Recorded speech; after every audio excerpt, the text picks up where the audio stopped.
treatment with the expectation he'll be able to return to the lineup once the pain subsides, sources told ESPN's Adrian Wojnarowski on Monday night. Giannis was examined in New York on Monday after playing in the NBA All-Star game. There was an All-Star game? I didn't see a game. I saw them doing something. But anyway, Sunday in Salt Lake City. Unsurprisingly, the Bucks have been much better on both ends of the floor with their MVP playing. Overall, Miami is 35-12, 3-1 basically, when Giannis is in the lineup, and 6-5, 500 without him. They win 3 of every 4 with him, and they're 500 without him. I'm joined now by a playoff bucket. Jalen Rose. Jalen, you dealt with wrist injuries in your career. How alarming is this for Giannis? It's very alarming, Max, because as a large human being, a 7-footer with all of that athleticism, the best player in basketball, it seems like something like a wrist can't truly overall affect your productivity, but it can crush your productivity. And as you mentioned, as somebody that's had a sprained wrist, that's had a broken hand, think about it. It affects your ball handling. It affects your dunking. It affects your shooting. And how about this one? It affects you bracing yourself when you fall, which prevents other injuries from happening.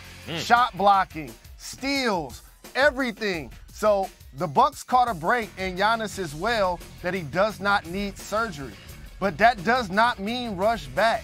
And I believe that's at least a month, depending on how much it's sprained, so that he could come back and be the Giannis that's a dominant force. And so they probably would drop in the standings, depending on the health of Middleton. Drew Holiday's been terrific all year. But if they're healthy, I still say it doesn't matter where they're seated.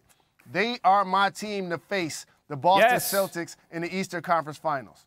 Okay, to see the Celtics, right? And everyone, it seems like the prevailing sentiment is, well, this is the Celtics year. But I'll remind people that the Bucks, Jalen, are the only champions out of the East recently, not the Celtics. And I'll also remind people that when they got knocked off, they didn't have Middleton. And I'll also remind people that they've won 12 in a row, and they're in that tight race for the top spot in the East, in spite of the fact that Middleton's been out of the lineup.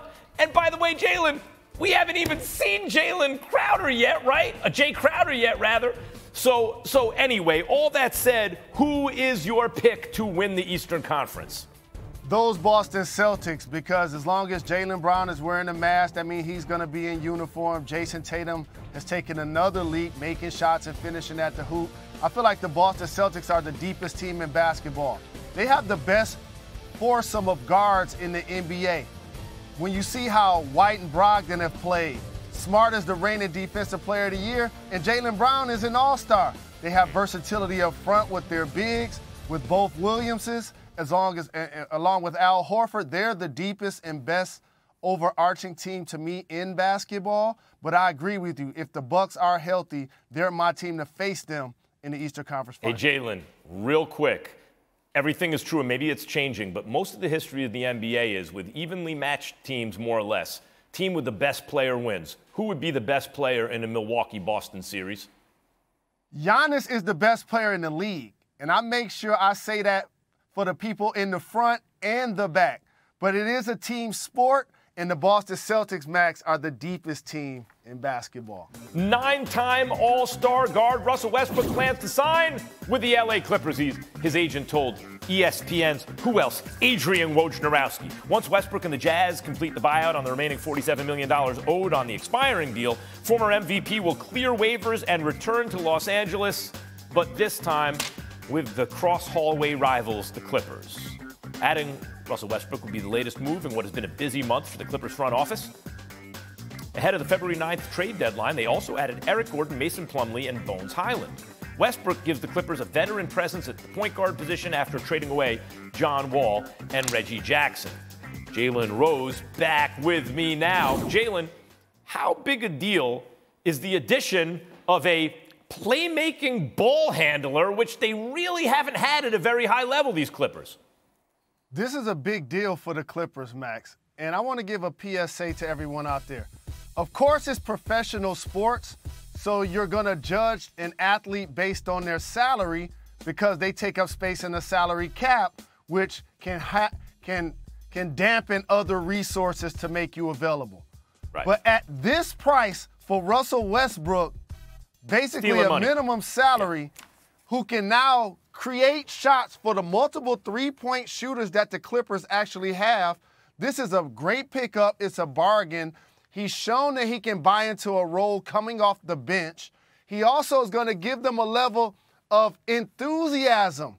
If you watch the stoic demeanor of Kawhi Leonard and Paul George this easy like Sunday morning, Russell Westbrook is going to come and bring that fire. He's going to bring speed. He's going to bring athleticism and a veteran presence that's a playmaker, a proven scorer, not a high percentage three-point shooter, but a proven scorer. So I like this for the Clippers. They did get better, and they are now putting themselves in position to be one of the best teams, not only in the West, but if Kawhi's playing the way he's playing going into the break, the Clippers can find themselves in the Western Conference Finals. The Clippers could find themselves winning a championship. I wouldn't rule that out. Like, so much of this is the way it's branded in your own mind, right? Like, Kawhi, he doesn't really play anymore. Except when he's healthy, as you just said, he's still an elite player. How much different is Russell Westbrook really than he was a couple of years ago? Or how much of that is just the wrong fit, the wrong situation? Paul George is balling.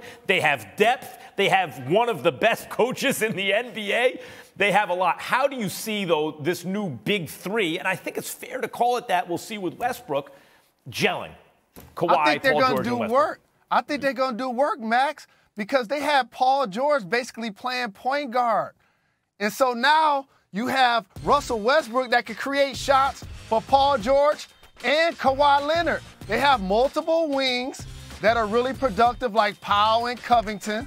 Zubac is a really good big that has good hands, can score around the basket, can grab boards and change ends of the floor.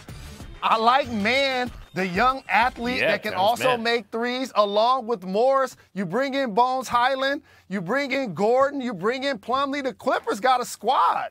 Hey. And so I agree with you. They have a legit chance to do some things that they've never done in the history of the franchise. Jalen, and I know he's not the GM. I just want to point out, Jerry West, the greatest executive ever with the Lakers, of course, goes to Memphis. They make the playoffs every year, goes back to the Lakers. Now they're good again. They win championship. Goes to the Warriors, puts his body in front of a Klay Thompson, Kevin Love trade. The Warriors win championships. And now who's he consulting for? The Clippers. It is not impossible that this team could win a championship. The great Jalen Rose, ladies and gentlemen. Presently atop the Western Conference, according to our colleague Tim Bontemps. According to his infamous MVP straw poll, Jokic is an overwhelming favorite to take home his third straight MVP award since the NBA's Most Valuable Player award debuted in 1956. There have only been 3 instances of a player winning the award 3 consecutive seasons. Most recently, it was Larry Bird in the mid-'80s. Before that, Bill Russell and Wilt Chamberlain both did it in the 60s. And, of course, Jordan deserved easily 10 MVP awards. Like no question, he was the best player in basketball for 10 seasons, but people had Jordan fatigue, so they wound up giving him 6. Hey, let me tell you something about Jokic that boggles my mind, Jalen Rose. There's like a cognitive dissonance here. He is working on his 3rd straight MVP, and yet many, including me, don't have him in their top 3 in the league. In fact, I don't think I have him in my top 5 when push comes to shove. And partly that's because he played not his normal self in the playoffs in the bubble. That was a while ago. Since then, he hasn't been able to get the team over the top. Some of that's injury to teammates. But Jalen, if this dude were to win a championship, that would retroactively confer this status to all those MVPs, and then suddenly his place in history would be ridiculous, right? Like, I can't think of a player for whom one championship would mean so much. What are your thoughts on Jokic? I know where you're going there, and look no further, and I know it was at best a scrimmage or a walkthrough when you watched the All-Star game this past weekend, but if you noticed, he was out of place there, to your point, and here's a couple of reasons why.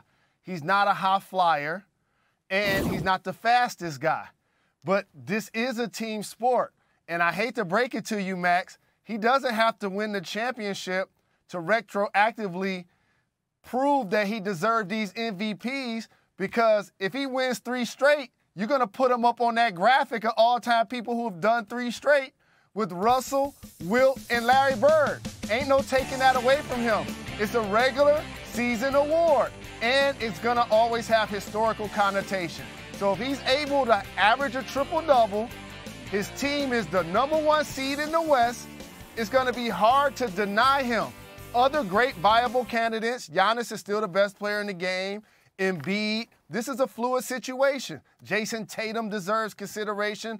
All of those guys deserve to be mentioned. But right now, Jokic is in pole position, in my opinion. But you know what, Jalen? Is he in your top 3, Jokic? If you were saying the 3 best players in basketball, is he in your top 3?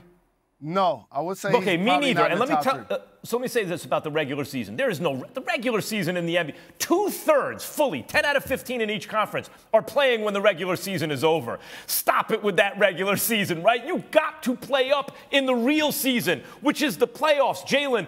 And it seems to me guys who do it on timing and smarts and all that stuff don't play up in the playoffs to the extent that the athletic players who also have the timing and the smarts. So James Harden has not been the playoff performer that he's been in the regular season. But you know who has? LeBron James, right? Because he's got all the stuff that Harden's got plus the athletic ability. Maybe it's just an issue of by the way, the same thing in baseball. The junk ball pitchers, they can win a lot of games in the regular season, but in the playoffs they get hit because they're facing other smart players who are also athletic.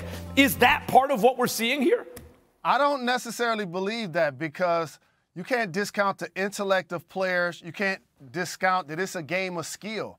And he has all of the skill. Now, if you have those 2 things with your athleticism, then you have something that's a superstar.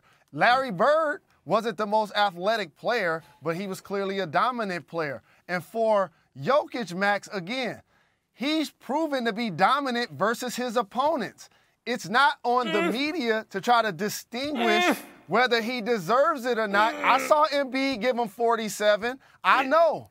I understand. Jalen, when Bird won 3 straight MVPs, he was practically, including Magic, I remember, I lived through that. He was considered the best player in the game because he was also winning championships. He came through in the playoffs. When Moses Malone won the MVP, it was like, I don't know about Bird and Matt. I know Moses Malone, probably the best player in the game because he was winning the championship.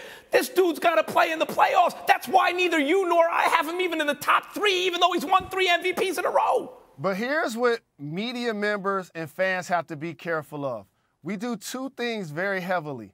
We ring count when we talk about greatness, and we discount the regular season. It's a regular season award, Max. They have a playoff award. It's called the Finals MVP. Yeah, but there's nothing in between. What about between the finals and the regular season? I want, at the end of the finals, an overall MVP. Forget about everything else. The great Jalen Rose. Thanks for watching ESPN on YouTube. For live streaming sports and premium content, subscribe to ESPN+.